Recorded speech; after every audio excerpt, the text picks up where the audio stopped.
Ассалаумағалейкум, қайырлы кеш, барша Қазспорт арнасының көрермендері, барша футбол сүйер жанкүйерлер, Қазспорт арнасының тікелей эфирінде Қазспорт алаңы ток-шоуы. Біз бүгінгі бағдарламаны жақында ғана аяқталған ұлттық құраманың ойынына арнаймыз.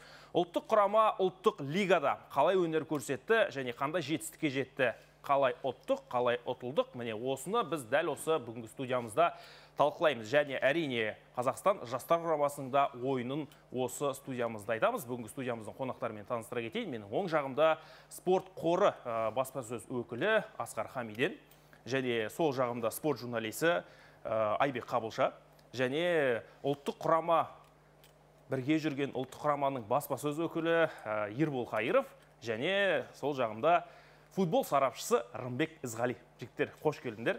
Алтын уақыттарын бөліп келгендеріңізге рахмет. Енді барлығымыз бірге матч көрдік, барлығымыз бірге қуандық. Әрине бірақ сынайтын, айтатын дүниелер бар. Енді бірінші матч, енді ұлттық құраманың ойынына байланысты айтатын болсақ, ол Молдовада, Кишиневта өтті. Ербол ұлттық құрамамен бірге бардың, матчтың барысын көрдің, жігіттермен сөйлестің. Бірінші матч қалай өтті, бірінші ойынға байланысты, екінші ойынмен салыстырғанда, жалпы біздің ұлттық құрамамыздың сырт алаңдағы жеңіс жайлы қандай пікірдесің? Негізінде алғашқы жаттығуды футбол үйінде Нұр-Сұлтан қаласында Карпой шәкірттері өткізді. Сол жаттығудың басында КФФ-ның жаңа президенті Әділет Барменқұлов ойыншылармен сөйлесті, және алдарында жаңа бапкер келдік, Андрей Карпович. Және де мысалы осындай тәжірибелі ойыншылар Шацкий, Сүйінбаев, Исламбек Қуат, олар көбінесе клубтарда немесе ұлттық құрамада Карповичпен жұмыс істеді, ойнады, қайратты да жаттықтырды. Сол себепті олар тез арада тіл табыса алды. Сөйтіп 3 күннен кейін Астанадан Кишиневқа аттандық, чартерлік рейспен. Сөйтіп Молдовада бір жаттығу өткіздік. Ал ойынды қарастырсақ, әрине бірінші таймда молдовалықтар бізге қарағанда өте мықты ойнады. Игорь Шацкий 6-7 сейв жасады, олар 13 соққы жасады, соның 6-ы дәл бағыттады. Сөйтіп екінші таймда кішкене жеңілірек болды. Карпович жігіттермен сөйлесіп, оларға мотивация берді. Сөйтіп екінші таймда стандарттардың арқасында, күрестің арқасында 2 гол соқты. Сөйтіп жеңіске жеттік. Өте қиын ойын болды. Өте қиын болды. Енді бірінші кездесу жақсы, біз сырт алаңды өткіздік, жеңіске жеттік. Енді ол жерде негізі ойын бойынша Молдова мықтырақ болды. Ал Нұр-Сұлтандағы ойында 0-1 есебімен жеңілдік. Сырт алаңда жеңген команда неге өз алаңымызда бізде эйфория болды. Кейін болмағанда тең ойнамады. Жеңістен кейін эйфория болды. Жігіттерге кішкене қиындау болды, себебі олар қобалжыды, көптеген жанкүйерлер келді Астана Арена стадионында. Сөйтіп олар кішкене қобалжып, және де Молдова тез арада 13-ші минутта әдемі голды соқты. Ол соққаннан кейін кішкене қиындау болды біздің ойыншыларымызға, себебі көптеген ойыншыларымыз жоқ қазір, кейбір жарақат алды, Исламхан жоқ, басқа да ойыншылар да жоқ.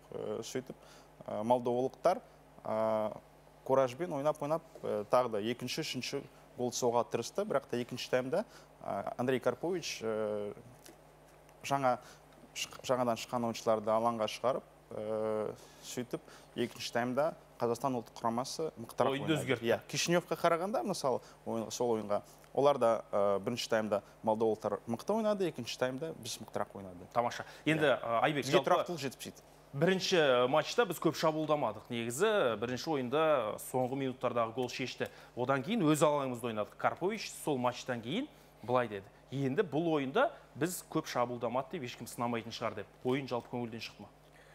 Жалпы Молдовамен болған Қазақстан арасындағы ойынның, егер сұлбасына келетін болса, ойынның көрінісіне ойынға көңілім толмайды. Молдовадағы ойында тіпті біздің жеңіп кеткеніміздің өзі бір адам сенгісіз нәрсе дүние болғаны белгілі. Мысалға, кеше біз екінші ойында пенальтиден жеңгенде қалай қуандық, бірақ Молдовада жеңгенде мен қуанған жоқпын. Кәдімгі шынымды айтсам, таң қалдым. Қалай жеңіп кеттік біз деп. Екі-бір мүмкіндік болды, екі мүмкіндік деуге де келмейді, бір жарым мүмкіндік қой. Анау автоголда да Зайнудиновтың жеке шеберлігі соңына дейін допқа таласқанның арқасында біз екінші голды соғып кеттік.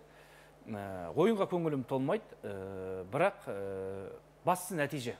Ойын ұмытылады, нәтиже қалады дейді ғой. Сондықтан Карповичтің алдында, біздің құрамадағы жігіттердің алдында міндет тұрды, осы С тобында қалу керек деген. Қалды, сондықтан бұл ойынды сына не, сынама не, мен ойымша осы барға қанағат деген дұрыс сияқты. Тамаша. Енді осы дәл ойынға санаулы бір күндер қалған кезде бас бапкер ауысып кетті. Талғат Маруалыұлы бапкер еді, оның орнына Карповичті алып келді. Өйткені біздің футбол федерацияның жалпы басшысы да ауысты. Бұл өзгеріске жалпы қандай пікір білдіре аласыздар? Енді ұзақ күткен өзгерістердің бірі болды деп айтуға болады. Себебі көп талқыланды, алғаш рет бірнеше 4-1-дей қателеспесем кандидат сайлауға түсіп, өздерінің сайлау алды, жаңағы Қазақстан футболына қандай да бір өзгешелік алып келетін жобаларын жалпы футбол сүйер қауымға жалпы кеңінен таныстырды деп ойлаймын бірінші кезекте. Енді өзгеріс бір күнде болмайды. 30 жыл болды тәуелсіздік алғанымызға. Бізді жаңағы рейтингтегі сатыдан төмен қарай сырғып келе жатырмыз. Оны айта берсе сағызша шайнап айта беруге болады оны. Бірақ енді бүгін өздеріңіз байқағандай FIFA-ның рейтингі шықты, 125-ші орын деген. Қазақстан тәуелсіздік тарихында ондай нәтиже болмағанда шығар, мен білмеймін енді. Жаңа осы кәсіби спорт UEFA-ға кіргеннен бастап осындай бір деңгейдегі нәтиже менің ойымша өте күлкілі. Қазіргі бар ойыншылармен, бар потенциалмен менің ойымша екі ойынға кез келген қазіргі бар, біздегі бар талантты, болмаса тәжірибелі ойыншылармен екі ойынға менің ойымша білмеймін, настрой ұстауға болатын сияқты. Осыған дейін де енді болды ғой, мысалға бір әдем сөз бар ғой, дисциплина бьет класс деймін, тәртіп кез келген класты бұзады. Оған мысалға Исландияда дәлел, осыған дейін кіші мемлекеттердің арасындағы, мысалға Канада 2008 жылы қателеспесем FIFA-ның рейтингісінде бізде төмен болған. Қазір қарасаңыз әлем чемпионатына жолдама алып бара жатыр. Сондықтан ойлаймын, түбегейлі өзгеріс керек. Футбол федерациясына келген, Қазақстан футбол федерациясына келген басшылық осы бір жағдайларды ескеріп, қазір енді білмеймін не үшін бапкер ауыстырғанын маған түсініксіз. Шын мәнісі. Мен ойлаймын, ол орында Карпович болмаса да Қазақстан құрамасы С тобында қалуға қалай да міндетті. Иә, енді дәл осы сіздің пікіріңізбен Рымбекте келісу мүмкін. Өйткені Рымбек былай деп айтқан еді матчтан кейін, біз Украинаға және Боснияға қарсы қалай ойнадық? Дәл сол ойнасақ, Молдованы қарсылас көрмей жеңіп кетер едік деген. Енді қараңыздар, кез келген нәрсені бір салыстырумен ғана бір баға алуға болады. Мен Қазақстан құрамасын басқа құрамамен салыстырғым келмейді. Мен Карповичтің жұмысын бұның алдындағы Талғат Маруалының жұмысымен салыстырғым келеді. Қараңыздар, ол кісіде мысалға Украинаға барған кезде, Киевке барып бірде-бір ойнап келген кезде құрамда көп нелер болды, проблемалар болды. Иә. Зайнудинов болған жоқ, мысалға, оның өзінде мысалға үлкен не? Кадр жетіспеушілік болды, бірақ соның өзінде де көп жаңағындай эксперименттер жасады. Бірінші гол өткізіп алсақ та теңестір. Мысалға, Францияға қарсы, мысалға, кішкентай балдарды шығарды, мысалға, Астанада болған ойында, Самародовтың өзі, мысалға, 10 минут ойнаса да, ол көп эксперимент жасады, ол түсінді. Ертеңгі күнде бізге құрамада кадрлар жетпей қалса, сол нені бас ауруымыз болмау керек деген сияқты да. Мысал үшін Финляндиямен ойнадық, мысалға сырт алаңда ойнадық. Біз оптималды құраммен ойнаған жоқпыз ол кезде. Бірақ ешқандай да төмен ойнаған жоқпыз. Бір гол жіберіп алдық, бірақ мүмкіндіктер болды. Одан өйткені ол ойында Боснияға дайындады, негізгі құрамның ойыншыларын. Яғни ал Карповичте ешқандай проблема болған жоқ. Жалғыз Лагвиненко шығар болмай қалған. Кімнің Исламханның болмағанына біз үйрендік те ғой енді. Ол фактор деп атауға келмейді әлсіз. Яғни бізде жылдың басында барлық ойыншылар демалған, жарақаты жоқ, бәрі дайын, сақадай дайын. Бұндай құраммен біз сирек ойнап жүргенбіз де, мысал үшін. Сондықтан да мен есептеймін, Карпович әзірге дайын емес. Құраманың бапкері болуға. Жақсы, дайын емес. Бірақ сіз енді Талғат Маруалының нәтижесі мақтап отырсыз. Енді сіз бұнан айтыңызшы, Талғат Маруалының кезінде ресми қай ойында жеңдік? Нәтиже бар, Карпович жеңді.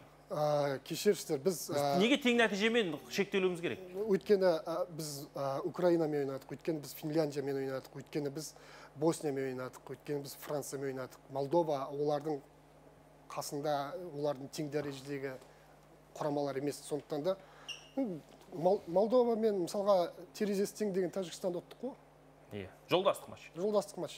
Қалай болса да мысалға. Жақсы, Карпович жас маман. Бірақ Айбек, әлде маманға мүмкіндік беру керек шығар мүмкін. Енді мысалға көп жанкүйерлер Айбардың жаңа қырын танып жатыр. Жақсылықов Қапталда шабуыл шебінде қалай керемет ойнады? Енді менің ойымша бұл жерде жаңағы Рымбек енді бас бапкерді айтып жатыр ғой. Иә, мен де Талғат Марванұлын сыйлаймын, құрметтеймін, жасаған жұмысы. Бірінші болған кезінде де, иә, кеше екінші рет келген кезінде де қазақ футболы үшін біраз жұмыс жасады, уайымдады, біраз тер төкті. Бірақ енді нәтиже бәлкім футбол федерациясының басшылығының көңілінен шықпаған шығар. Әлде жаңағы енді федерацияның басшылығы болып кеше тағайындалған Әділет Бәрменқұл бұл менің ойымша өзіндік бір көзқарасы болған шығар, бәлкім осы егер бас бапкер болсам, осы Андрей Карповичті сайлаймын деген сияқты өзінің алдында сол жігіттермен ақылдасты ма, сол жігіттердің қолдауына ие болды ма, оны білмедім. Енді Карповичті қойды. Бірақ дәл қазір менің ойымша жаңағы ресми ойындарда Марванұлының кезде жеңген жоқпыз. Кеше Молдова нәупірім деп жеңдік деп жатыр ғой. Біздің футболдың деңгейі осы. Оған таң қалатын дүние жоқ. Қазір біз Жозе Мауриньоны әкелейік, Пеп Гвардиоланы әкелейік. Дәл осы командамен менің ойымша енді қазір кеше бір апта бұрын ғана бас қосты ғой өзі Молдованың алдында.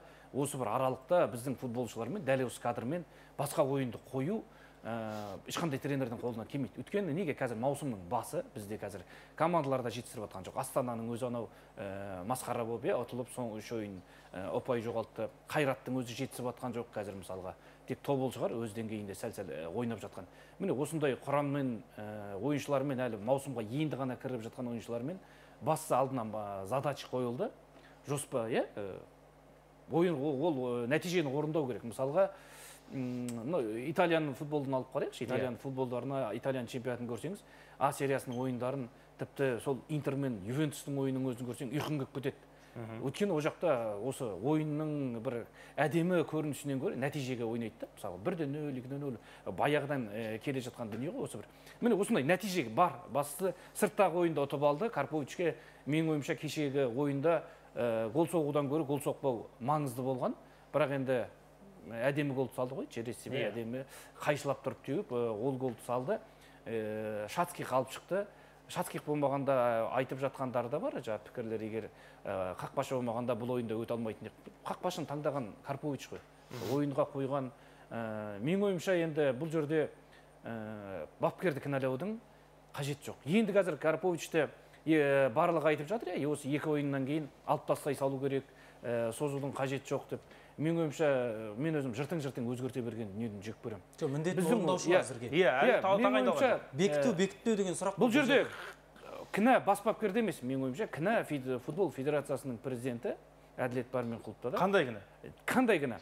Не үшін алмастырды? Екі ойынға бола, егер С тобында біз Марванұлының мысалға Украинамен екі ойында тең. Кім кепіл Талғат Марванұлы қалса Молдовадан өтетінізге? Өтті ғой. Өтетін ек. Дәл осылай. Фактпен сөйлесек Карпович өтті. Өтетін бедік. Мысалға, егер енді мен айтып тұрғаным сол ғой, бапкерді кінәлаудың қажет жоқ.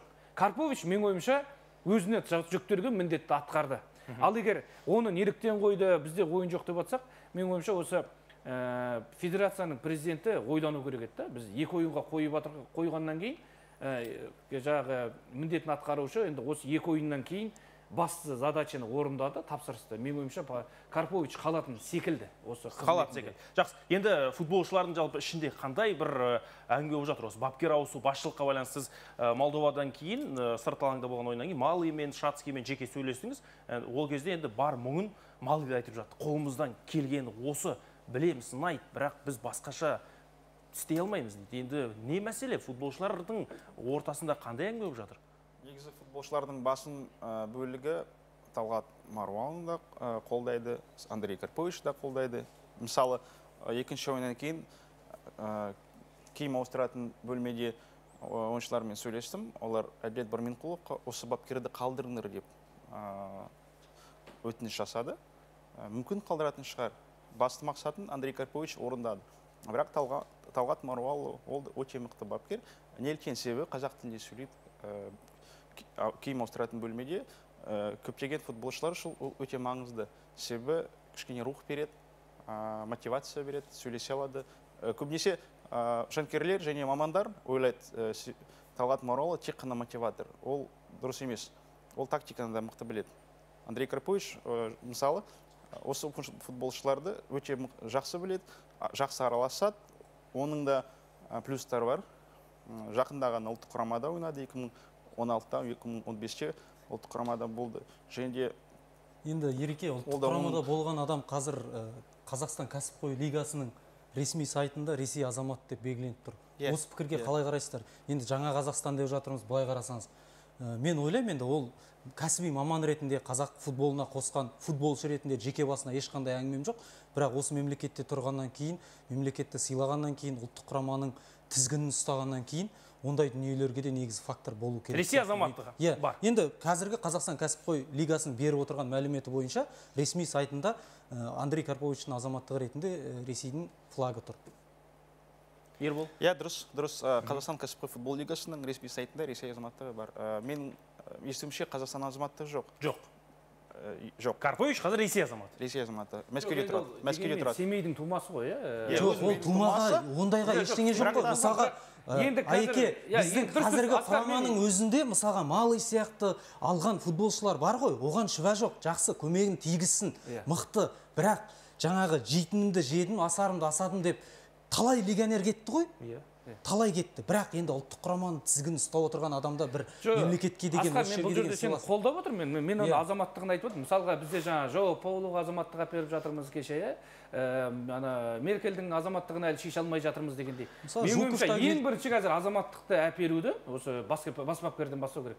Егер Карповичке ертең жағы осы 2 ойыннан кейін қалу-қалмау шешіліп отыр ғой. Қазақстанның бас бапкері болып қалғың келсе, Қазақстанның азаматтығын аласың деген талап қою керек секілді, мен ойымша. Біз өзіміздің футболды, расымен осы қазақ футболын, өзінің болашағын қазақ футболымен байланыстыратын маман керек бізге. Біздің ойымша. Азаматтығын өзгерту, нені өзгертеді, Рымбек? Ең басты нәтиже ма? Шынымды айтсам, мен бұл азаматтыққа қатысты дискуссияға араласқым келіп тұрған жоқ. Мен басқа нәрсені айтқым келіп отыр. Мысалы, Талғат Маруаұлы туралы жаңа қайтадан айтқым келіп отыр. Ол көп ойыншыларды құрамадан өткізді. Өте көп ойыншыларды өткізді. Және біз ол кісінің жұмысын, жемісін алда да көретін боламыз. Мысалға, бізде қазір құраманы алып қарайық, бір позицияға кемі 3 ойыншы бар. Қосалқы құрамда отырған ойыншы кез келген Сүйінбаевты мысалға Бағдат Қайыровты оп-оңай алмастыра алады. Яғни деңгейі бірдей. Кез келген қорғаушыны, кез келген нені мысалға бізде шабуылшының өзі қазір 3. Ол өте үлкен жетістік мысал үшінші. Мен неге қайтадан сынап айтып отырмын? Мысалға кешегі ойында, мысалы өзің жүргіздің. Абат Айымбетовке пас жетті ма? Жеткен жоқ. Ол неше минут ойнады? 110 минут ойнады ма? Білмеймін. Пас жеткен жоқ мүлдем. Ойнағысы келеді, ол төменге түсті, амал жоқ. Мына флангке барды, мына флангке барды. Ал яғни ол нені білдіреді? Ол Тағбергенмен Қуаттың нашар ойыны дегенді білдіреді. Яғни пас жеткізушілер Исламхан секілді. Күніміз тек бір Бауыржанға қарап қалмасын ұлттық құрамада. Жоқ, одан бөлек мысал үшін, мысалға Бағдат Қайыров шықты, Быстровтың орнына Қайыров шықты, 10 минуттың ішінде 3 пас берді, өте тамаша пас берді. Яғни ол нені білдіреді? Яғни Маруаұлы ондай нәрселерді білді. Яғни ойыншыларды ол алмастырып отқан себебі тойынып кетпесін деді. Мысалға бір ойыншы ойнап жүрмін ғой, мен құрамада бәрібір ойнаймын ғой дейді, өзіне деген талапты деңгейін төмендейді. Мотивациясы жаңағыдай қалыпты жеткілікті деңгейде болмайды деген сияқты. Жоқ, жалпы ондай негізі Ереке андай әңгімелер де бар ғой. Мысалға негізгі жалақыларын клубтардан алғаннан кейін футболшылар кейде ұлттық құрамаға жаңағы бір микро травмалардың арқасында барғысы келмей, сондай бір жағдайлар негіз біздің футболда жиі кездеседі, оны ашығын айту керек. Ол намысқа байланысты енді, әр футболшыға байланысты. Әр футболшыға байланысты. Мысалға, кейбіреуінің федерацияға реніші бар, мысалға. Өкпелеп жатқандар бар, мысалға, кемей. Кезінде бір жақсы нәтиже жасап, бар жанын салып, мысалға, ойнап аяғын сындырған Қонысбаевтар, мысалға, ұландар тентіреп кетті ғой, былайша айтқан кезде. Қазір федерациядан бірде-бір не жоқ. Негізі федерация футболшыларға жалпы сақтандыру жағынан, футболшылардың денсаулығы жағынан, жалпы ұлттық құрамаға келген ойыншыларға өте үлкен байыппен қарау керек. Жай ғана мотивация берді, сен былай ойна деген емес. Барынша жағдай жасау керек. Кез келген жағдайда. Келет сол кезде, мысалға басшылыққа деген сенім болған кезде, кез келген футболшы бірінші кезекте ойнайды. Ол ұлт үшін ойнау деген нәрсе шын. Мен ашығын айтқан кезде, ол патриоттыққа сала беруге болмайтын сияқты. Айтып тұрғам, бас бапкерді емес кінәлі. Мен Футболшылардың өзінде. Ұлттық құраманы айтып отырып қой. Ұлттық құрам басқа бапкерден бұрын мен де Асқардың пікіріне қосыламын. Федерацияны басқаратын адам ол ұлттық құрамаға шынымен жан ашу керек та. Мысалға кеше жеңгеннен кейін, Молдовадағы ойында жеңгеннен кейін киімше ауыстыратын бөлмеде Бармен Құлыптың жүріп футболшылардың қолын алып жатқанын бәрін көрдік. Жеңілгеннен кейін сондай видео шықты ма? Бар жігіттер мойымаңдар, басты өттік деген сияқты ондай дүние болған жоқ. Неге шықпады ер бұл? Бізге осындай кірмеді ма? Ол шығартпайды оны. Өйткені жеңіліп қалды ғой. Біздікілер сондай бір жағдай жеңген кезде марапаттау сәтінде деп бүйтіп галстукты жөндеп барғанға құмарда жеңілген сәтте жоқ болып кететін ол баяғыдан ежелден бар еді ғой. Сондықтан менің ойымша жалпы жаңағы 4 бірінші рет кандидат болды футбол федерациясының басына келетін кезде деген кезде мен шынымен таңғалдым. Қаяқтан Бармен Құлып шықты. Бұған дейін ол лидер болған кісі емес. Қазақ футболында көшбасшы болған кісі емес. Оның жанында Давид Лорея, басқа болса да әйтеуір Қазақстанның өңір-өңірін аралап шықты, футбол федерацияларымен кездесті, өзге де жағдай именно осы кандидаттардың ішінде. Бұның ішінде мысалға мен ойымша Олжас Абраев федерацияны басқарғанда маған әлдеқайда жақсы болатын еді менің ойымша. Өйткені Бармен Құлып менің ойымша бір сөзінің өзінің бір весі бар дейді ғой, салмағы бар адам деп айта алмаймын мен қазақ футболында емес. Жоқ, салмағы бар адам емес. Біз ондан Айеке, мен ойлаймын, біз жалпы салмағы бар, наның позициясы бар деген пікірден кету керек бізге. Бірінші кезекте. Егер салмағы болса, мысалға салмаққа қарайтын уақыт кетті. Мен сен мысалға Жақсыбек болды, салмағы болды ғой. Кім? Әділбек Жақсыбектің салмағы болды. Не алып кел? Бізге менеджер керек болды. Футболға менеджер керек. Мен өзім Астана футбол клубында 5 жыл қызмет атқардым. Жақсыбектің весі болғанмен оның футболға ешқандай қатысы жоқ. Ол әшейін для галочки отырды. Оның жұмысын басқа адамдар жасады ғой кезінде. Енді ешкімге бөгет жасаған жоқ қой. Жоқ. Абраевтар, Айтқожиндар отырып неге жасамады? Жақсыбеков 15 жыл футболды басқарғанда Қазақстанда, 10 жылдан аса отырғанда бір өңірді барып аралап қазақ футболының жағдайы не болып жатыр деп көрген адам. 25-ші орынға түскен жоқпыз ғой бірақ. Қолдамаймын мен. Жоқ, жақсы, 25-ші қолдамаймын. Мен ойымша футбол жаңа менеджер Давид Лореян айтып отқам, мысалға өзіңде менеджер болып деп отырсың ғой. Осындай футболдан хабары бар, заманауи көзқарастағы адам керек еді менің ойымша. Екінші, бас бапкер жайлы айтып отыр. Енді мен Марванұлының үнемі қолдаушыларының бірі болдым. Ойынын баспасөз мәслихатында үнемі қазақша сөйлеп отыратынын, ойыннан кейін жеңсе де, жеңілсе де кәдімгідей күйініп бізбен бірге өзіңде болдың, талай баспасөз мәслихаттарында өзің кінәлап отырады. Мысалға кеше Карповичтің ойыннан кейін мен қазір Карпович бас нәтижеге жетті деп отырмын. Ол үшін рахмет айтып отырмын. Бірақ ойыннан кейін ақталып жатыр да. Мен сіздер неге оны өйтіп айтсыңдар? Молдованың ойыншыларын көріңдер, қайда ойнап жатқандарын білесіңдер ма? Бізде ондай ойыншы жоқ. Кәні кімді айтып отырсыңдар деп тағы да өзінен емес, ойыншылардан кінә іздеп жатыр да. Ал Карпович өйтпеу керек еді. Мен қолымнан барып жасадым. Мүмкін маған уақыт аз болды деп. Ол ойыншыларды кінәламай, Молдованың ойыншыны ананы көріп тұрсың ба деген нәрсе айтпау керек еді ол. Ол қай құрамаға бас бапкер болып жатқанын өзі білді ғой. Иә. Осы ойыншымен, осы кадрмен ойнайды. Ертең ол сонда келесі жол тағы да ойнап жатса, Франциямен ойнаса, Францияның ойыншылары қайда ойнайтынын білесіз ба деп ақтала ма? Иә. Бұндай болмау керек. Мысалға, ал жағы Марванұлы 2-3 позицияға ойыншыларды таңдап жатыр. Мысалға, қазір Карпович емес, сені Ерсін бас бапкер қылып қойса да, Ерболды бас бапкер қылып қойса да, сен тура осы ойыншыларды аласың. Зайнетдинді аласың, Айымбетовті аласың, Қайыровты аласың, Малыйды аласың, Марочкинді аласың. Ол жерде бір қырғын тапқырлығы жоқ. Өйткені біздегі бар ойыншының Қазақстандағы ойынның деңгейі осы. Егер Зайнутдинов болмаса, дәл қазір біз кеше Молдовадан өте алмайтын едік. Иә, жақсы, енді Молдовадан әупірімдеп өттік. Айқын бір басындық болмады. Олар С лигасына келді. Жолымыз болды. Жолымыз болып кетті. Шындыққа тура қойшы, біздің деңгейіміз С лигасы ма?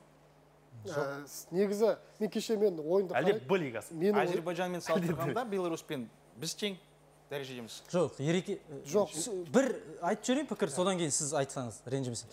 Жалпы, жаңа айттым ғой, тәртіп кез келген негіз класты бұзады. Авторитеті мықты тренер болса, бізде андай ғой, бір қағаз алсақ, келесі күні мысалға Шимай болса, келе жаңа қағаз алған сияқты бапкерлерді солай ауыстырған. 19 бапкер ауыстырған. 19 бапкер ауыстырған деген масқара ғой. Мысалға, бір маманға сенім арту керек, беру керек. Сосын және абыройы бар адамдар болады. Мысалға, Бабаян жүрді, ЦСКАда қаншама тәжірибе жинап, ассистент болып отыр. неге шақырмасқа ұлттық құрамаға? Екінші, уақыты бар, келісу керек, келіссөз жүргізу керек. Не, кезінде билікке төлеген, болмаса Стойловқа төлеген, қазір Карпович Ресей азаматы болып отыр, төлеген. Ал Қазақстан азаматы болып жүріп, қанша Астанамен жетістікке жеткен адам неге шақырып алып кеп, соған жағдай жасап, міне, ойыншы Қазақстан премьер-лигасын 5 саусағындай білет, ойыншылар міне таза тәртіпке бағынатын футбол ғана бізге нәтиже әкеледі деп ойлаймын. Өйткені біздің ойыншыларда класс жоқ, оны мойындау керек. Класс жоқ. Дисциплина дегенге біздің құрамадағы ойыншыларда дисциплина болмады дегенге мен келіспеймін. Мысалға кезінде Қазақстан құрамасы, ұмытпасам қай жыл екенін қайдам, Маруанұлы бар кезде, Талғат Маруанұлының бірінші бапкер болып келген кезінде Черногорияда 4-0 ма, 5-0 болып атылдық. 5-0 болып жеңілдік. Сол кезде де біздің ол кезде Амангелді Сейітханов ағамыздың көз тірі, сол Аман ағамыз барып жігіттерге ренжіген. Енді ол кезде Астананың Европада дүрілдеп, Стайловтың кезінде жасындай жарқылдап жүрген кезі ғой. Сол кезде Абзал Бейсебеков секілді жігіттерге барып айтқан. Сонда Стойлов пен Маруанұлының айырмашылығы не? Неге сендер нарда 5-0 болып Черногория ұтыласыңдар да Астанада Европада мықты ойыншылармен тең ойнайсыңдар депші. Сонда авторитет жоқ па сендерге? Деп кәдімгідей ренжіп айтқан білем да. Міне бұл жерде кейін Стайловта болды ғой ұлттық құрамада. Иә, Грузиядан масқара болып өзімізде де ұтылдық, сыртта да ұтылдық. Бұл жерде қанша жерден ол тәртіп болсын, басқа болсын, одан емес. Біздің ойыншылардың деңгейін көтермей, ішкі біріншілікті көтермей, біз мысалға ешқашан ұлттық құраманы жасақтай алмаймыз. Қайрат чемпион болу үшін чемпионатты Алматыда өткіздік. Қайрат чемпион болды. Тобылды чемпион қылу үшін былтыр Шахтер қосалқы құрамдарын шығарды алаңға. Сөйтіп Тобылды чемпион қылдық. Биыл кімді чемпион қылатынымызды білмейміз мысалға. Кім ертең соңғы жақта кімге бүйрегі бұрып кетеді федерациядағылардың. Міне осындай елде Қазақстанның футболы ешқашан дамымайды. Біз 125-ші орында тұрмыз. Қазір осыған қайта шүкірдеуіміз керек. Ертең бір 5-6 жылдан кейін біз бір кездері 125-те тұрыппыз ғой деп, Молдованың ар жағында 181-ші орында тұруымыз әбден мүмкін. Иә, енді біз салыстырайықшы, мысалы Қырғызстан 98-ші орында, Өзбекстан 84, Қытай 75. Жоқ, бұған қарамау керек. Жақсы, жоқ, бұған қарамаудың бір мысалын айтайын, иә? Молдова 180-де тұр, бірақ ойыны қалай? Ал біз 125 тұр, біздің ойынымыз қалай? Молдова күшті ойнаған жоқ кеше. Қазақстан нашар ойнады ғой. Бұл екеуін, екі ойында да Қазақстан нашар ойнады. Ал Молдова, егер дұрыстап қарайтын болсаңыздар, Қазақстанның ойыншыларының шеберлігі жағынан көзге көрініп тұр мықтылырақ екенші Молдованың ойыншыларына қарағанда. Молдованың ойыншылары паспен ойнады, жылдам ойнады. Мен олардан айқын бір шеберлік жағынан мықтылықты көрген жоқпын. Мықтылық неде? Олардың кеше құрамын қарасам, Италияда ойнайды, Грекияда ойнайды, Болгарияда ойнайды. Беневенто болсын. Беневенто ол Европа ғой. Серия Б-да ойнайды. Сіз бізді қараңызшы, бізді Зайнуддиновты қараңызшы, бар ма? Беневенто серия А-да ойнады.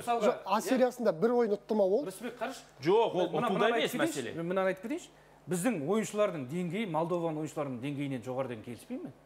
Европейский, оларда менталитеті басқа, допты ұстауы, қорқып біздікілер сияқты тапырақтап, допты жоғалту. Асқат тағы берген тебендеп жатыр. Неге жанталасасыз? Думан Нарзілдаев шықты кеше, бірінші ойында, бірінші таймнан кейін алмастырып тастады.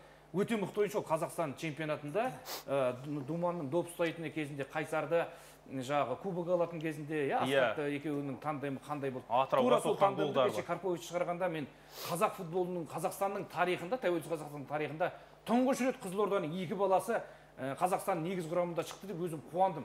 Бірақ Думанның допты жоғалтып алып жүргенін, топтан қашқақтап жүргенін, құтылуға асығып жүргенін көрдім. Осындай ойыншылар кеше бірінші ойында Айбары жақсылық бет, қақпашымен бірде-бір шығып сала алмай қалатын.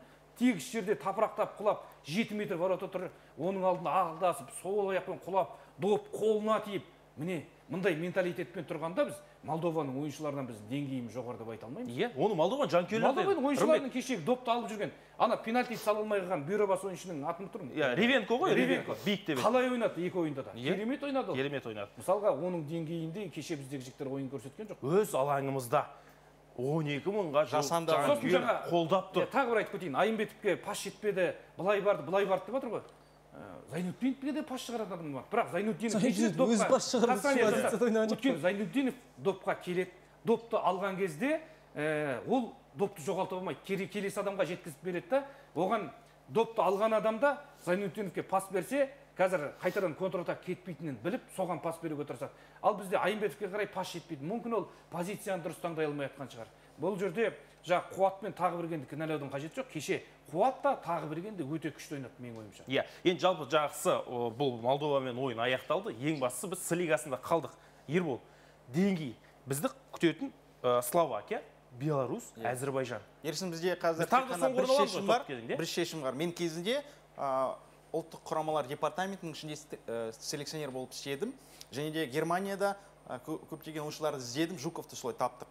Және де қазір Бауыр, Зуев, Меркель секілді ойыншыларды тарту керек қазір. Егер осы ойыншыларға екі азаматтығын алуға рұқсатымызды берсек, сонда олар келіп ұлттық құрамамызды кішкене күшейтеді. Тек қана осындай шешім бар. Ол ойыншылар, Айбек, мысалы, Рымбек, неге өздері өзін ұсынбайды ұлттық құрамаға? Мысалы, Роберт Бауыр ол жақында бірнеше сұхбатын берді, айтты ұлттық құрамаға шақырса келем дейді. Неге шақырмаймыз? Неге біз Жоғалуына Қазақстан азаматтығы береміз? Келіссөздер жүргізілді, бірақ та Бауырдың агенті көптеген ақша сұрады. Қателеспесем 1 миллион евро. Өте көп. Ал Александр Зуев 300 мың сұрады. Жалпы Қазақстан азаматтығын алуға сыртта жүргендердің құлқы жоқ. Құлқы жоқ, ашығын айту керек қой. Меркельдің өзі 600 мың евро алды. Ұлттық құрамада ойнау үшін ақша сұрайды. Тек келсе, ақша үшін келеді. Оны мойындау керек. Сондықтан сырттан іздеудің ешқандай қажет жоқ. Қазіргі бар, жастар бар, потенциал жоғары, жаңағы бір жеңілуден қорқуды қою керек қой қазақтарға. Біз рисковать тренер алса бітті, жағасынан бүйтіп ұстап аламыз да, нәтиже қайда. Болды, бізге сол әйтеуір қазір қою керек, 125-ші орын. Франциямен ойнасақ та эксперимент жасаудан қорықпай, керісінше обкатка дейді ғой. Жаңа Рымбек айтты ғой, мысалға шынымен жаңағы Оразовтар мысалға болмаса Кеңесовтер Премьер-лига деңгейінде қалай ойнап отыр балалар. Сағынаев жүр мысалға. Енді ана Сағынаевтың ортадағы пастары деген кешегі мысалға 2 қапталға беретін. Сұмдық қой, ондай бір деңгейде негізі Премьер-лига ұлттық құраманың бас бапкері Премьер-лиганың тренерлерімен бірігіп жұмыс істеу керек. Ол Қазақстан азаматы болу керек деп ойлаймын. Осының ішінде біздің кухняны білетін адам әр клубтың басшысына Сыржанға бар, мына балаға бір көңіл назарын аударшы, мынаған бір көңіл бөлуге тырысшы. Болмаса жаңағы Қайраттың Құрбан Бердиевке барып, міне Қайраттың академиясынан 10 бала жүр ғой составында. 9 легионер шығып жүр Қайраттың составында. Мына 3 балаға 15 минуттан каждый ойында мүмкіндік берші. 2-0 ұтып атсың ғой Ақжайықты. Легионердің орнына легионер шығарғанша мына қазақ баланы шығаршы деп айтатын жаны ашитын адам керек та.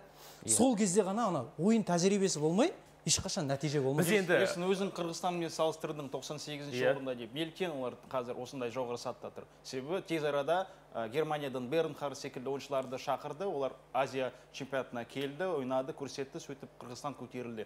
Егер бізге тез арада нәтиже керек болса, сонда осы ойыншыларды шақыру керек. Немесе 2 жыл күтіп, жастарды Айбар Жақсылықов секілді жастарға... Біз осыдан 4 жыл бұрында айтқанбыз, 2 жыл күтіп деп. 10 жыл бұрында айтқанбыз. Бізде жас ойыншы іздей береміз. Бас бапкер ауыстырғаннан қазір біз алдыңғы қатардағы, Европадағы алдыңғы қатардағы орындардың біріндеміз.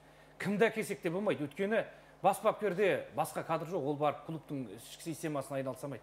Мысалы үшін федерацияға басшы болып келген адам бүкіл команды жинау керек. Жігіттер, барлық клубтың, білем, бәріңнің задачаларың бар, чемпион болғыларың келеді. Бірақ чемпиондыққа таласып атқан өзі 2-3 команда ғой, шыны керек. Соларға айту керек. Міне біздің барымызда нарымыз ұлттық құрама. 125-ші орында тұрғымыз, сенің маңдайыңа салынғанда қара таңба. Сондықтан біз ұлттық құраманы ойлау керекпіз. Легионерлерді алыңдар. 2-3 немесе ұлттық құраманың деңгейінде жүрген кешегі кім анау Қайраттың лимит әкелейік онда баяғыда. Сондай легионерлерді ғана шақыруымыз керек та біз. Ал біз кеше мысалға анау соңғы орында жүрген Атыраудың былтыр құрамында бір қазақ жоқ, кіл легионермен кубоктағы ойында Тұраннан ұта алмай қалды, мен әлеуметтік желілерде сынап жазған. Міне осындай бұл жерде маған Атыраудың жанкүйерлері анау Айбек не айтып отыр деп маған тиіспей ақ қойсын, сөзіме қадалмай ақ қойсын. Мен тек қана мысал ретінде сол ойынды көрген кездегін айттым, скринде жасап шығарғам. Бұндай дүние көп, Шахтерда да болады ондай, осындай біздерде легионерлерге болмашы орын. Мысалға Қайсарға легионер шақырып, не керегі бар, ақырып төменге түсіп кетесің мысалға.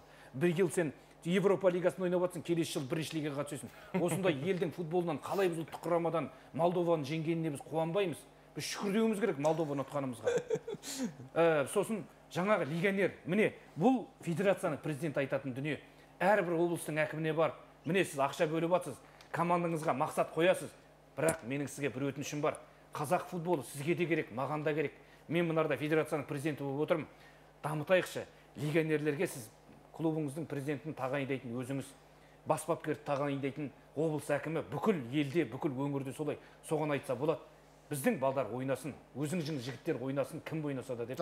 Осындай жаңашылдық танытпаса, Асқар айтқандағыдай романтика жоқ. Бас бапкер барып Құрбанбердиевке біздің қазақтар шығаш, өтініш деп тұрса. Жоқ, онда бізде Айбектің айтуы бойынша қазір Тараз бәріне үлгі 4-5 легионер алып, қалғандары бәрі жергілікті ойыншылар. Иә, Рымбек, сізде қандай нұсқау? Менде мынандай ой бар. Бізде жаңағыдай Ақтөбедегідей мектептің алаңында ойнап жүретін болсақ, көп қой енді инфрақұрылым бойынша біздерде проблема өте көп. Стадиондарымыздың түрі анау, ана Шымкенттегі стадионның түрі анау. Сондай жағдайларды жасамайынша, біз академиямызды жасамайынша, біздің көретін күніміз осы. Бізде жалғыз ғана бір академия бар, Қайратта бар. Сосын қазір Тобыл өзінің несін жастарына жақсы көңіл бөліп жатыр, Ақтөбеде салынады деп жатыр, ақшасы бөлініп қойған дейді. Яғни осы бағытта біздер жұмыс жасамайынша, біздің жағдайымыз қатты өзгермейтін болады 10 жылдан кейін де, 20 жылдан кейін де. Сондықтан да біз инфрақұрылымға біз өте қатты көп мән беруіміз керекпіз. Ал федерация тарапынан ол қалай жұмыс істелуі мүмкін? Яғни олар барып Таразға барып стадион салып бере алмайды. Таразға барып академия ашып бере алмайды. Олардың ақшалары да жоқ ондай. Олар басқа жағынан алып көруге болады. Мысал үшін, олар өздерінің мамандарын шетелге жіберіп, Европаға жіберіп, дайын жаңағыдай франшиза сияқты да, мысалға дайын келіссөздерді жүргізіп, дайын проектілерді жасап, жобаларды стадионға мынандай қаражат кетеді, бүкіл сметасын жасап, мынандай бүкіл жаңа ұсақ-түйек нәрсесіне дейін, мынандай жаңағыдай арматура осынша кетеді, цемент осынша кетеді деп, бүкіл есеп қисабын бәрін дайындап, сондай жоба жасап бермейінше, дайын жоба жасап бермейінше, яғни шамал бір өзгеріс деген осы деп есептеймін мен. Мен Астана футбол клубында жасаған кезде бір білетін фактым бар. Астана футбол клубында мен айтайын, федерацияда қаржы жоқ деп айтады негізі көп адам. Бірақ федерацияда жеткілікті деңгейде қаражат бар. Стадион салып беретін қаржы жоқ қой енді. Жоқ, стадион салып береді. Біз стадионға жету үшін қайда әлі? Ол үшін бүкіл Қазақстан футболының 50%-ын жеке меншікке өткізу керек, мүмкіндік жасау керек соған. Мен айтайын, федерация УЕФА-дан Астана 6 жыл қатарынан топтық кезеңге шыққан кезде балалар мен жасөспірімдердің футболын дамытуға қателеспесем 3 миллион евро көлемінде жыл сайын қаражат алып келген. Бірақ бізде премьер-лигада ойнайтын 14 клуб бар ма? 14 клубта 14 футбол орталығы бар. Қайрат пен Оңтүстік академиясын санамаған кезде. Сіз есептеңіз, 12 клубқа жылына сол 3 миллион евроны бөліп, жаңа балаларға мүмкіндік жасау керек. Негіз федерацияның міндеті сол, ақша тауып отыру емес, олимпиадты жазып алып, 14 клубқа міндеттеп, сендер жарнамалаңдар деп айту керек емес, ол дұрыс емес. Федерацияның міндеті жаңаға бөлінген қаржыны УЕФА мен ФИФАдан. Бізге нәтиже керек болған кезде Астана жасады ғой, группаға шықты, Міне, федерацияға Астана группаға шыққан үшін УЕФА мен ФИФА, міне, сендердің мемлекеттерінде футболды, балалар футболын дамытыңдар деп ақша берді. Сол ақшаны ойлашы, 6 жылда 3 миллион евродан 18 миллион евроға неше манеж салуға болатын еді облыстарға. Енді бізде Астанаға, Ербол, Еврокубоктың ақша кезінде Шахтерға да түсті. Қазір енді Тобылдың жақсы жеңістерді айта алмаймын. Осындай Еврокубокты ойнаған ақша түседі, қаражат, бірақ Шахтер өз алаңында ойын өткізе алмайды. Біз енді клубтық деңгейде. Одан кейін мынау Астананың да жаңа қаражаты, нәтиже мынандай стадион, мынау ұлттық құраманың деңгейі, мынау біз Литвадан да жеңілдік. Біз Молдовадан да жеңілдік. Кеше Молдованың жанкүйерлері не жазып жатыр мысалы? Қайда Қазақстан? Кімдер олар? Жалпы ПФЛК жаңағы Қазақстан кәсіпқой футбол лигасы мен Қазақстан футбол федерациясы деген жалпы ақша тауыпға тырысатын ұйым емес. Жалпы премьер-лиганың ойлашы, 14 клуб 32 миллион теңгеден қателеспесем, қазір көбейіп кеткен шығар. Осыдан 2-3 жыл бұрын сондай болған. Взнос төлейді. Бірақ жеңімпазға ештеңе жоқ. Олимпиадтен түскен ақшаны беріп жатыр қазір. 10 миллион, 15 миллион. Ана тауыққа тары шашқан сияқты. Бұның барлығы сал. Сен жемқорлыққа келіп тіреледі ғой негізі. Енді қараңыз мына жерде, Ербол, Шотландиядан кеше айтпақшы жастарымыз тең ойнадық. Тобықтан келетін суда ойнадық. Шотландияның жанкүйерлері не жазып жатыр? Енді шотландиялықтарға үйреншік шығар жаңбырда ойнау деген. Жоқ, тең нәтижеге қанағаттанбайды. Қазақстан деген кім ол дейді? Мысалы. Ұлттық құрамасы 0-3 есебімен жеңілді. Жақсы, жанкүйерлердің пікірі. Молдова да солай жазады. Кеше анау Қазақстан құрамасын 17 жасқа дейінгі қыздары Литваның қыздарынан жеңіп жатыр. 2-7 деген. Ер адамдар футболды қатырмай жатқанда. Жалпы елдегі футбол. Неге сондай бір мүсәпір болып қалғанбыз біз футболда? Неге көзбояушылық қой бізде? Нашар болып қалдық онда. Бәрі көзбояушылық. Барлығы Пайперстің кезін сағын еске алады. Сол кезде біз қатты ойнадық. Қазір неге ондай? Қазір барлық жағдай бар. Ербол сөйлесінші. Бізде федерацияның маңайында жүрген футболымызды алсақ, барлық деңгейде парақоршылық бар бізде. Барлық деңгейде. Жасөспірімдер футболынан бастап, ұлттық құраманың өзінде. Барлық жерде. Мысалы, ұлттық құрамаға көбінесе Молдовадан бұрын бір жолдас кездесу өткіздік қой. Легионерлермен, командасымен. Соның өзінде бірнеше футболшыларды шақырғанда мен күмәнім бар. Осы ойыншылар осы деңгейге жетті деп күмәнім бар. Жаңағы агенттер көбіне жұмыс жасап кетеді. Сондай жолдастық кездесулерді ұйымдастырған кезде енді оны ашығын айту керек. Мысалға белгілі бір ойыншыларды жаңағы Қазақстан ұлттық құрамасына кандидат деген резюмесіне қосу үшін 1-2 ойыншыны шақырады да, жаңағы 95-ші минутта заменге шығарып, жаңағы былайша айтқанда сондай дүниелерден құтылу керек қой. Мысалға неге оны істейді? Енді ақша ғой, ашқын айтқанда. Агенттер ақша береді. Бапкерге береді, болмаса федерациядағы Балкан елдерін алсақ, нақты ешкім тәжірибе анық ақпарат. Енді анық ақпарат болғанда, оны қолымен ұстап, міне беріп жатқан жерінен ешкім ұстап алған жоқ, бірақ сондай дүние бар, оны мойындау керек. Ербол, айтсаңшы ашық. Ашық түрде? Жалпы енді дәлелдерім жоқ, бірақ та премьер-лигада ойнамаған жігіттерді ұлттық құрамаға шақырту деген ол дұрыс емес меніңше. Дұрыс емес. Кімде? Дайыров, мысалға. Жасөспірімдер құрама командасының сапында жүргендерді шақырды ұлттық құрамаға. Жақсы. Дұрыс емес. Енді біз С лигасында жаңа қарсыластарды айттық қой енді. Біздің деңгейіміз, Айбек, С лигасындағы командалар. Беларусьтан біз жеңілеміз. Жоқ, біздің Әзербайжан, Әзербайжан мен Беларусьтан төмен деп айта алмаймын. Олардың да қарып баратқан, асып баратқан дүниесі жоқ. Европада атой салып жүргені. Ол жерде тек Словакиядан шығар бір 2 ойында да ұтылуымыз мүмкін. Әзербайжан мен Беларусиядан біз өзімізді ешқашан ұтылмауымыз керек. Сыртта да ұтыла қоюымыз екіталай. Егер ден дұрыс бапкері келіп, жаңағы ден дұрыс ойын қоя алатын болса, өз сөзім өзің қарсы бізде ден дұрыс бапкер кім? Мен айтайын, кез келген 2 ойын ғой, болмаса 1 ойын, нәтиже керек болса, мықты бапкер болса, жолын табады, ойыншыларға дұрыс мотивация. Шетелде іздейміз бұл бапкерді? Жалпы ешқандай тактикасы ойны. Мысалға, мен қарапайым тактика айтайын да, Шахтер кезінде де, аутпен, стандартпен, міне, берді, жасады ғой. Міне, нәтиже керек па саған деді. Сол сияқты дұрыс байлам таба алатын бапкер болса, кезге Францияда туғылады ғой. Кім ол бапкер? Сіздің ойыңызша? Красножан шығар. Красножанның кезінде жақсы ойын көрсетті ғой Қазақстан.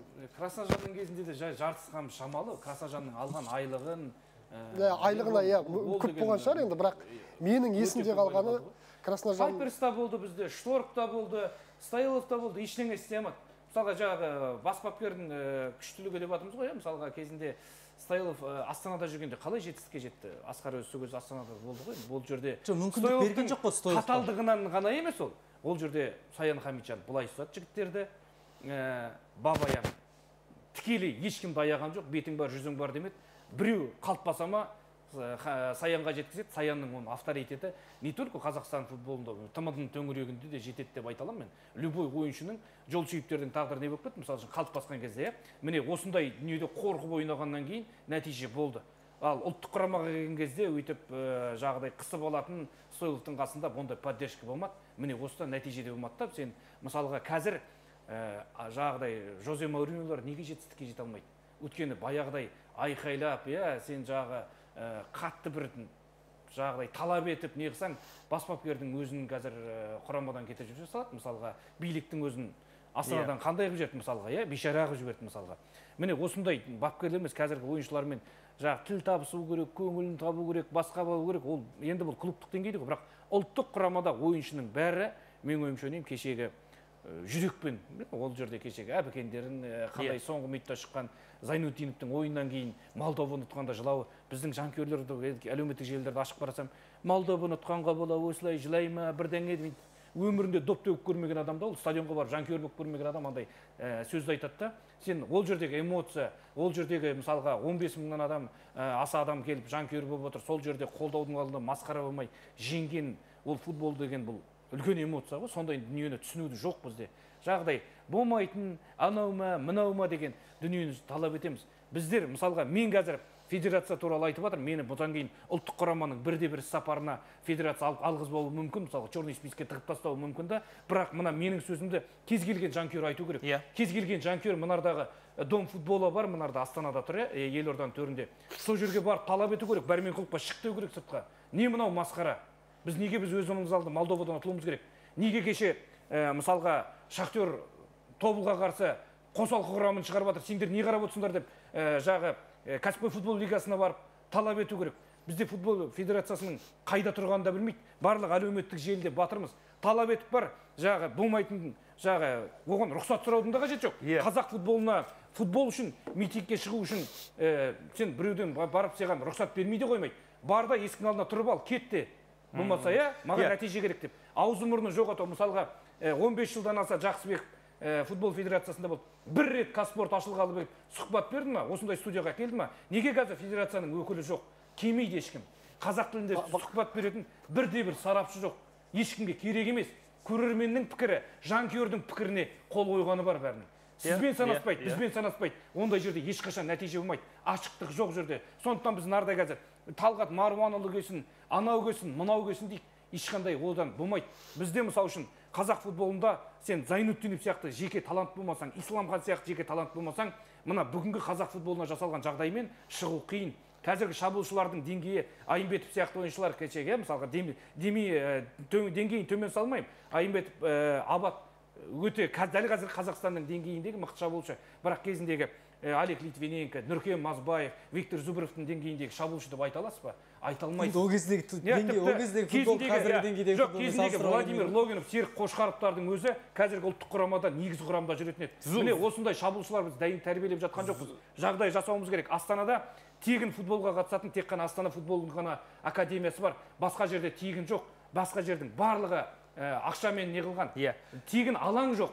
Сіз мысал үшін біз футбол ойнағымыз келіп, өзіміз журналистер бар, топ тепкіміз келеді. Астана спорт комплексіне барсаң 25 мың, биыл 30 мың қып жерген бар арендасын сондай. Міне осындай бір сағаты.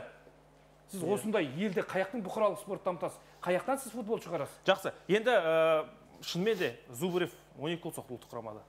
Сан-Мариномен ойнаймыз, Молдовамен ойнаймыз, Литвамен ойнаймыз. Кім бар қазір шабуылшылардан 12 голдан көп соққан? Артур Шушначев негізінде қазір оқу жиынсыз қалды. Неліктен Польшаға трансфер жасаймын деп Алматыда қалды, ал команда Қайратта алсақ Түркияда жаттығу жұмыстарында жүрді. Сөйтіп трансфер болған жоқ.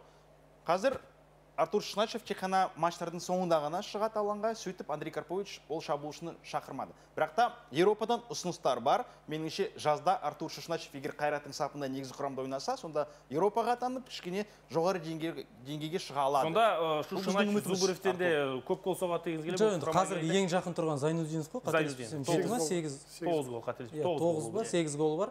Сондықтан енді жалғыз Батекаға қарап қалған заман болып тұр. Ашығын айтқан кезде Исламхан жарақат алған, Исламхан жаңағыдай жағдайға түскеннен кейін. Жалпы енді бүгін ұлттық құрама деңгейінде әңгіме айтып жатырмық қой. Жаңағы Айекеңде, Ерекеңде жақсы пікірлер айтып жатыр. Барлығына қосыламын. Инфрақұрылымнан бастау керек деген әңгімеге келіп тірелді ғой. Әңгімеміздің түбінің барлығы. Енді мынадай сұрақ Асқар. Бұл енді Ербол екеуіңізге қойшы осы сұрақ. Инфрақұрылым, стадион.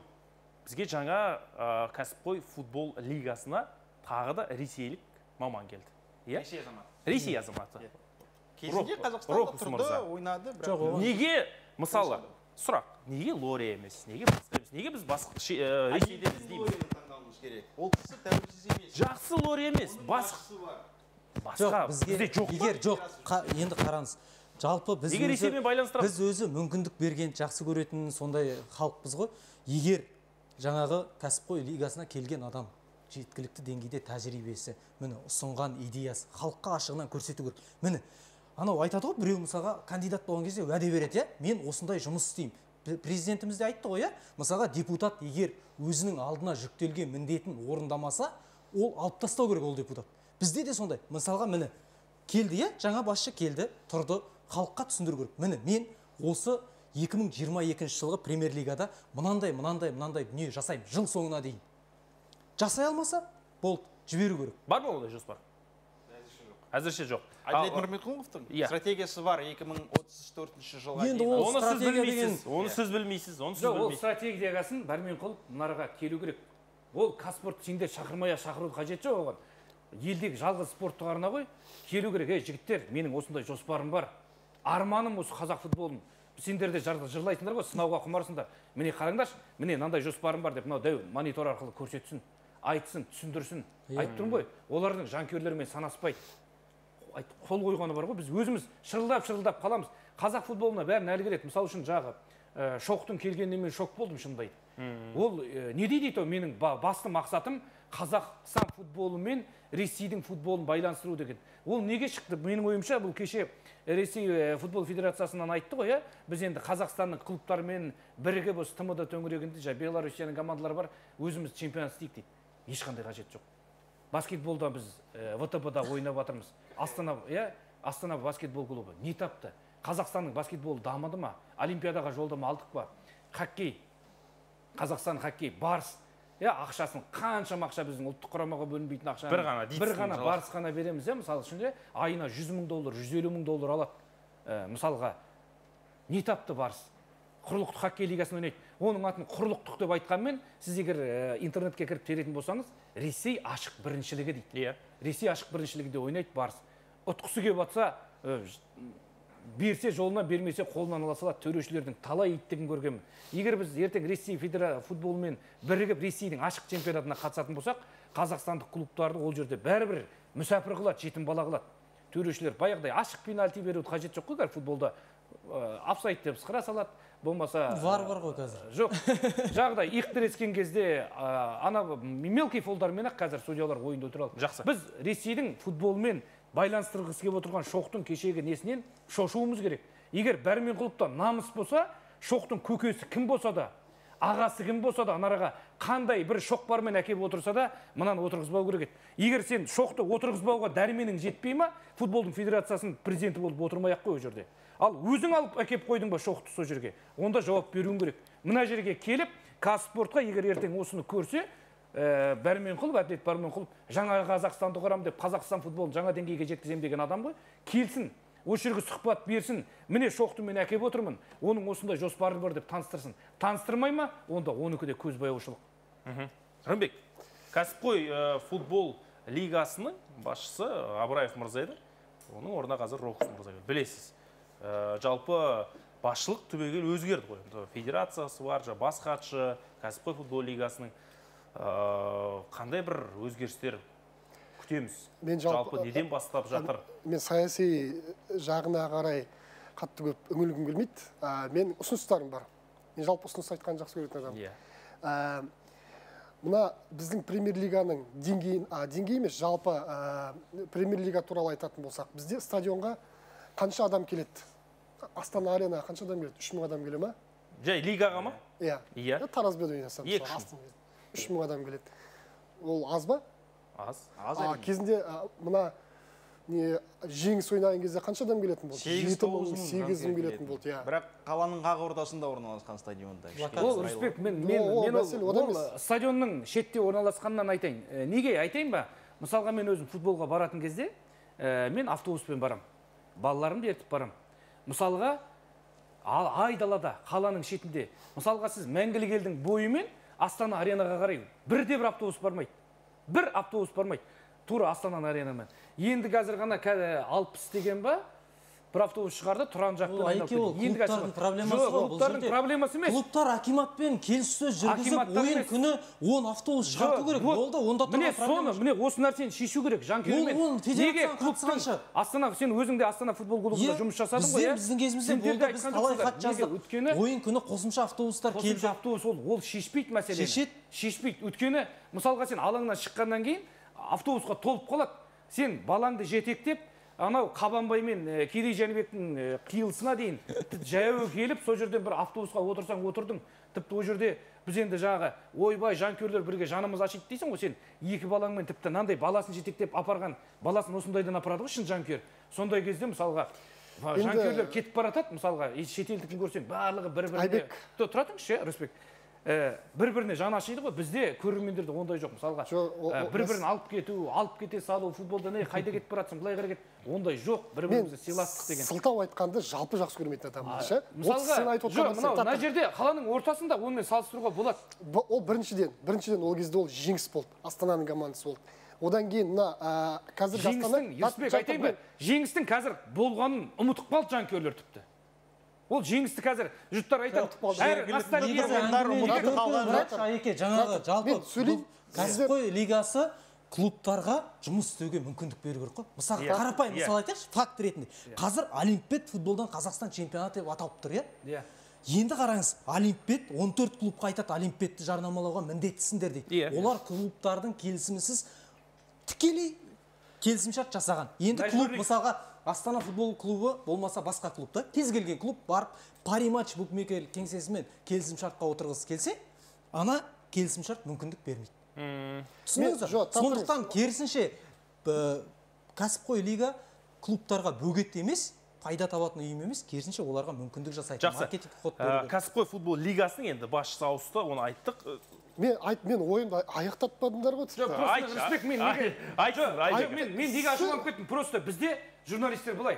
Мен көп бәріне демей-ақ қойын, спорт журналистерінің көбі федерацияны ашық сынаудан қорқады. Мен саяси жағын араласқым келмейді, басқа мен. Біз спорт журналисті болып, біз спорт жанашыр болып, осы футболдың жанашыр болып, біз талап етпесек, біз шырылдамасақ, біз шындықты бетіне басып, төтесінен сұрамасақ, біз талап етпесек нәтижені. Біз жоқ, мен айтпай-ақ қойын, маған қажет жоқ деп, біз ананы неге жақсы болып көрінуге, Қазақстан ұлттық құрамасымен бірге шетелге ұшып келуге, сені пресс-служба... Рамбек ұлттық құрамамен барған қойын, соған байланысты айтып отырсыз. Жоқ, мен айтып атқан жоқ. Сөйтіп сені алып кету үшін маймен күреудің қажет жоқ. Біз спорт журналистері төтесінен тікесін айтуымыз керек. Мен білем, мысалға, спорт журналистермен бас қоса қаламыз, кейде жиналамыз, бәрі футболды сынап отырады. Бәрі сынап отырады.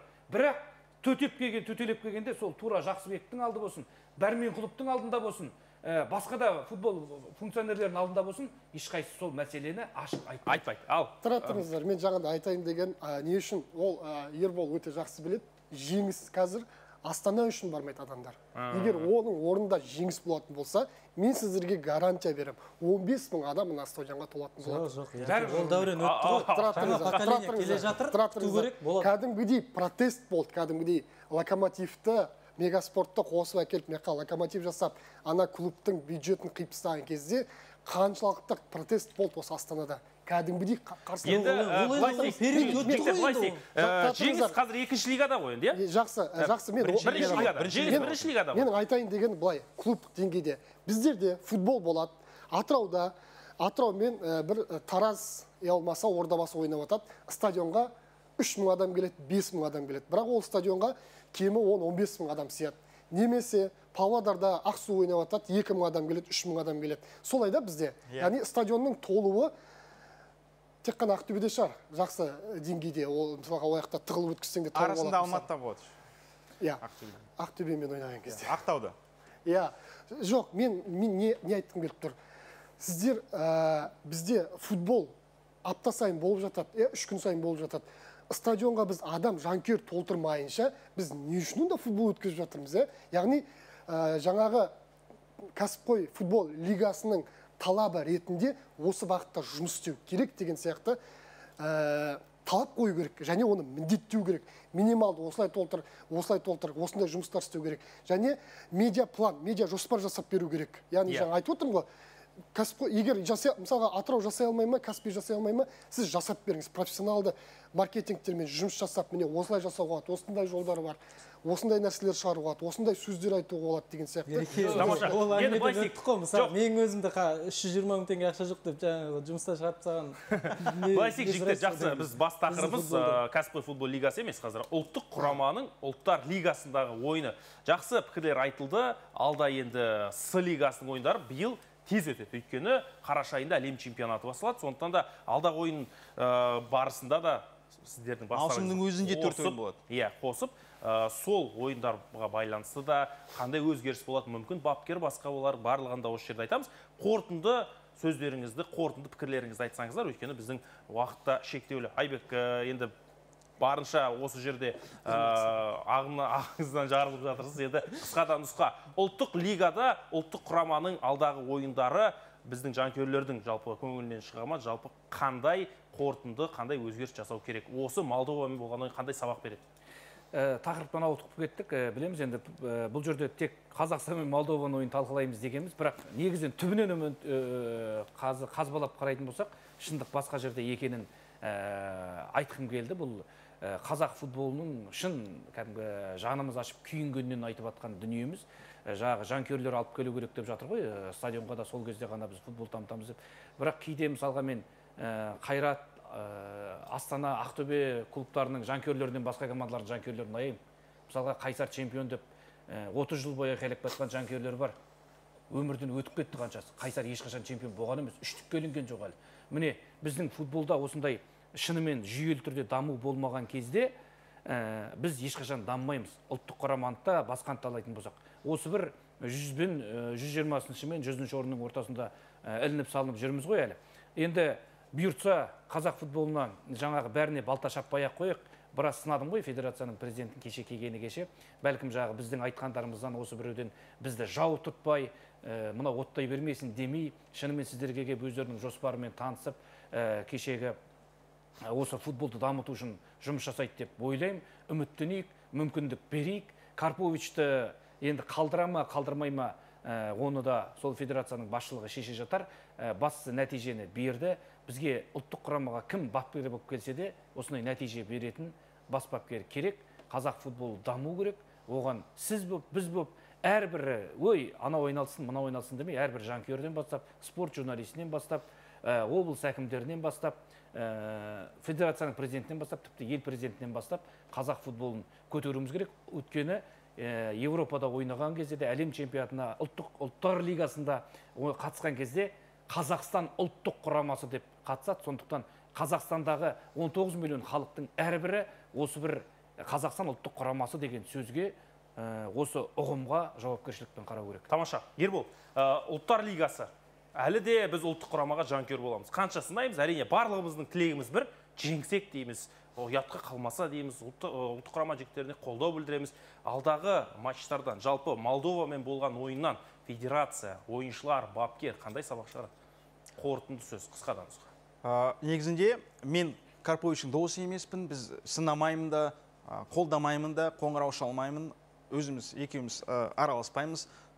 Сөйтіп, меніңше Әділет Барменқұловтың өзі шешсін Карповичті қалдыра ма, қалдырмай ма. Бірақ егер қайтадан бас бапкерді ауыстырса, ұлттық құрамада жұмыс істей алатын мамандарды шақыру керек. Мысалы, Вахид Халил Ходжиш, 4 ұлттық құрамамен әлем чемпионатына шықты. Немесе Сречка Катанец, Владимир Вайс секілді мамандарды шақыру керек.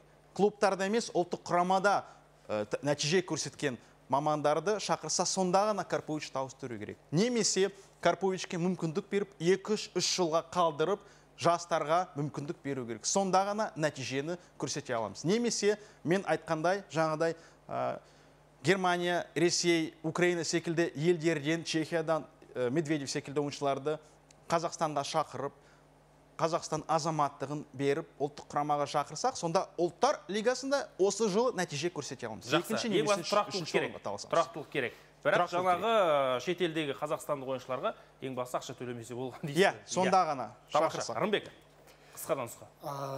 Енді бұл жерде нәтиже біздің алдағы бір 5 жылда біздің Қазақстан футболында бірдеңе өзгереді дегенге мен өз басым сенбеймін. Шыны керек. Иә, ол үшін әрине жастармен көп, жастар құрамасына көп аса мән беру керек деп ойлаймын. Яғни ол жақтағы ойыншыларды ұлттық құрамаға алып келу менің ойымша дұрыс емес. Сол жақта ойнасын, яғни сол жаққа басымдылықты сол жаққа беру керек.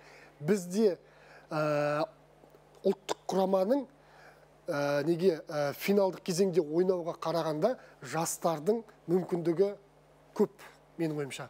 Сондықтан да көңілдің бәрін жастарға және инфрақұрылымға, стадионға адамдарды жинауға, сондай нәрселерге қатты көп көңіл бөлу керек деп ойлаймын. Тамаша, Рымбек. Асқар.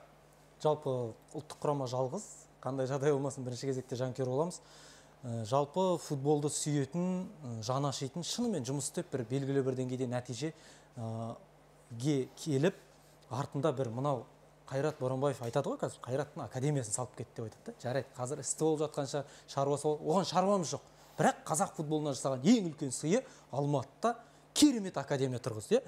Әр футбол клубының басшысы бір осындай ойда болса екен деп ойлаймын. Бір мысалға Саян келді ғой, Хамитжан мырза да Астананы чемпион қылды, этапта қалды. Бірақ артында ештеңе қалмады. Енді сөздің ашығы ол.